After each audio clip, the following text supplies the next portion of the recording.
সিপির chicken বলের এত hype কেন জানেন? কারণ মার্কেটে এখনো ইশিকাস চিকেন বল আসেনি। একদম perfect soft and spongy chicken বলের গোপন রেসিপি আজকে আপনাদেরকে দিয়ে দিলাম। আপনি এগুলোকে বাসায় বানিয়ে খান আর বিজনেস করেন, সবাই শুধু একটাই কথা বলবে, এই চিকেন বলগুলো কি সিপি থেকে কিনে নিয়ে এসেছো? আসসালামু আলাইকুম everyone, I am chef Ishika. Welcome back to আইফুড channel.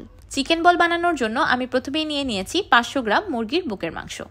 আমি বুকের মাংসগুলোকে ছোট ছোট করে কেটে নিয়েছি ব্লেন্ড করার সুবিধার্থে।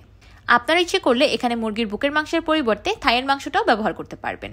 থাইয়ের মাংস দিয়ে চিকেন বলগুলো তৈরি করলে টেক্সচারটা আরও বেশি ভালো আসে, কিন্তু অনেকের হাতের কাছেই থাইয়ের মাংসটা অ্যাভেলেবেল থাকে না, আর সেটার প্রাইসও একটু বেশি। তাই আমি আপনাদেরকে এই ব্রেস্ট পিস দিয়েই একদম পারফেক্ট চিকেন বল তৈরি করে দেখাবো। এবার মাংসটাকে খুব ভালো মতো কিমা করে নিব। এখানে একটি বিষয় লক্ষ্য রাখতে হবে, মুরগির মাংসগুলো একদম শুকনো অবস্থায় থাকতে হবে। মাংসটা ফুললি কিমা হয়ে গিয়েছে। এবার প্রথমেই এখানে দিয়ে দিব একটি পাউরুটি। আমি পাউরুটিটাকে পানিতে ভিজিয়ে হাত দিয়ে চেপে পানিটা একদম ফেলে দিয়েছি। এবার দিয়ে দিলাম একটি ডিম। চিকেন বলগুলোকে স্পঞ্জি বানাতে ডিমের অনেক বড় একটা ভূমিকা থাকে।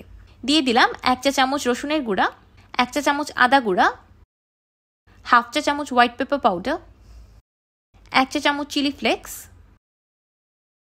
2 টেবিল চামচ কাঁচামরিচ কুচি, 2 চা চামচ লবণ আর 1/4 চা চামচ ব্ল্যাক পেপার পাউডার। এবার সবগুলো মশলা চিকেনের সাথে খুব ভালোভাবে ব্লেন্ড করে মিশিয়ে নিব। এই পর্যায়ে আমার কাছে চিকেনের মিক্সচারটা একটু পাতলা মনে হয়েছে, তাই আমি এখানে বাইন্ডিং অ্যাড করব। বাইন্ডিংয়ের জন্য দিয়ে দিলাম 3 টেবিল চামচ কর্নফ্লাওয়ার।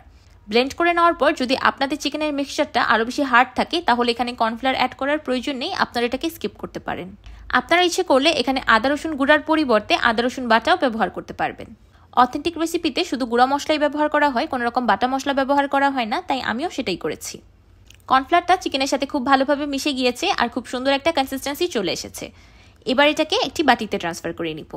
কনসিস্টেন্সিটা আমি আপনাদেরকে দেখিয়ে দিলাম ঠিক কেমন হবে। চিকেনের মিক্সচারটা স্প্যাচুলার সাথে একদম লেগে থাকবে, কোনো রকম নড়াচড়া করবে না বা পড়ে যাবে না। এবার চিকেনের মিক্সচারটাকে একটি বাটিতে ট্রান্সফার করে নিলাম।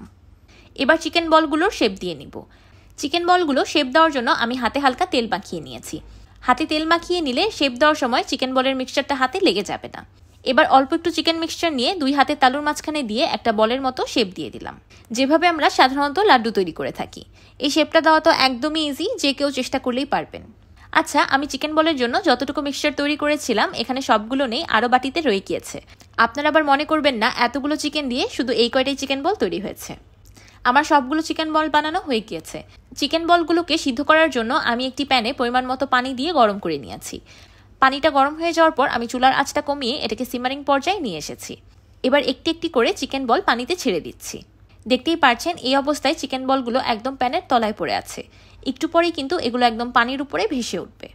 এই সময় চিকেন বলগুলোকে বেশি সিদ্ধ করা যাবে না, তাহলেই কিন্তু চিকেনটা ওভারকুক হয়ে যাবে আর পরবর্তীতে চিকেন বলটা একদম সফট অ্যান্ড স্পঞ্জি হবে না। চিকেন বলগুলো যখন নিজে থেকেই পানির উপরে ভেসে উঠবে তখনই সাথে সাথে চুলা থেকে নামিয়ে নিতে হবে। সবগুলো চিকেন বল পানির উপরে ভেসে উঠেছে, আমি সাথে সাথেই এগুলোকে পানি থেকে তুলে নিচ্ছি। পানি থেকে নামানোর পরেও কিন্তু এগুলো স্টিমে আরও কুক হতে থাকবে, তাই মনে করবেন না যে ভিতরে কাঁচা রয়ে গিয়েছে। তাই চিকেন বলগুলো পানিতে ভেসে ওঠার পরই যত দ্রুত সম্ভব এগুলোকে চুলা থেকে নামিয়ে নেবেন। এবার আমি আপনাদেরকে দেখিয়ে দিচ্ছি যে অলরেডি চিকেন বলগুলো কতটা বেশি সফট অ্যান্ড স্পঞ্জি হয়েছে। আমি একটি চিকেন বল কেটে দেখাচ্ছি যে ভিতরটা কেমন হয়েছে। কি দেখতে একদম লাগছে না একদম দোকানের কিনা চিকেন বলের মতো? ভিতর থেকে একদম স্মুথ অ্যান্ড সফট।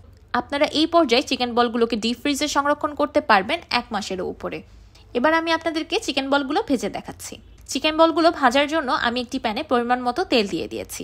তেলটা হালকা গরম হয়ে এসেছে। এবার আমি সবগুলো চিকেন বল তেলে ছেড়ে দিচ্ছি। আচ্ছা, সিপিতে কিন্তু এই চিকেন বলগুলোকে একদম ডুবো তেলে ডিপ ফ্রাই করা হয়, কিন্তু আমি আজকে শ্যালো ফ্রাই করছি। আপনারা ইচ্ছে করলে এগুলোকে আরও কম তেলে একদম স্টির ফ্রাইও করে নিতে পারবেন। তাছাড়া চিকেন বলগুলোর উপর হালকা তেল ব্রাশ করে এগুলোকে এয়ার ফ্রায়ারেও ফ্রাই করে নিতে পারবেন।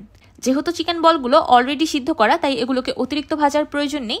চুলার মিডিয়াম আঁচে 2 মিনিটের মতো ভেজে নিলেই হবে। ভাজার সময় দেখতেই পারছেন চিকেন বলগুলো আগে থেকে কতটা বেশি ফুলে গিয়েছে। চিকেন বলগুলো আমার পছন্দ মতো ভাজা হয়ে গিয়েছে। এবার আমি এগুলোকে চুলা থেকে নামিয়ে নিচ্ছি। আমি এগুলোকে একদম সিপি স্টাইলে সাদা করে ভেজেছি, আপনারা ইচ্ছে করলে আরও লাল করেও ভেজে নিতে পারেন, কিন্তু এইভাবে কম ভাজলেই কিন্তু চিকেন বলগুলো খেতে বেশি ভালো লাগে। তখন চিকেন বলের বাহিরের লেয়ারটা শক্ত হয়ে যায় না। তো তৈরি হয়ে গেল ইশিকা স্টাইল চিকেন বল। আমি যদি এই চিকেন বলগুলোকে বানিয়ে বিক্রি করতাম তাহলে এগুলো সিপির চিকেন বলকেও ফেল করে দিত, আমি এটা গ্যারান্টি দিয়ে বলতে পারবো। দেখতেই পারছেন চিকেন বলগুলো কতটা বেশি সফট অ্যান্ড স্পঞ্জি হয়েছে। এখন তো চিকেন বলগুলো গরম আছে, কিন্তু আমি একটু পরে ঠান্ডা হয়ে যাওয়ার পরও আপনাদেরকে আবারও এটার সফটনেসটা দেখিয়ে দিব। আমার এই রেসিপিটি ফলো করে বাসায় একবার যদি এভাবে চিকেন বল বানিয়ে খান, আপনিও আর কোনোদিন সিপিতে গিয়ে চিকেন বল খেতে চাবেন না, ইচ্ছে করবে বাড়িতেই বানিয়ে খাই। বিকালের নাস্তায়, বাচ্চাদের টিফিনে বা রমজানের ইফতার হিসাবেও এই চিকেন বলের কোনো তুলনাই হয় না।